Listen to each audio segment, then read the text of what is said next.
એટલે જો જે રીતે જમવાનું અન્ન જીવન માટે જરૂરી છે ને, એવી રીતે આત્મચિંતન ને આત્મરંજન માટે અને આપણું મરણ સુધારવા માટે ભક્તિ જરૂરી છે. મરવાનું તો આપણે બધાયને એવું જ છે. આપણા કંઈ એવા કદાચ કર્મ નથી કે ભગવાન આવીને આપણે છેલ્લી ઘડીએ બચાવશે.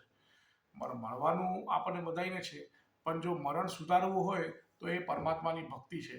જ્યાં સુધી જીવનમાં ભગવદ્ કથા અને ભગવદ્ ગીતા ને એ બધું નહીં આવે ને ત્યાં સુધી આ મરણ આપણું આ કલિયુગી જે માયારૂપી એ છે અ, સંસાર, એમાં માણસ દુઃખી થવાનો છે. સુખી થશે તો બી એક ક્ષણિક સુખી માટે, પરમાનંદ તો કોઈ દિવસ એને મળવાનું નથી.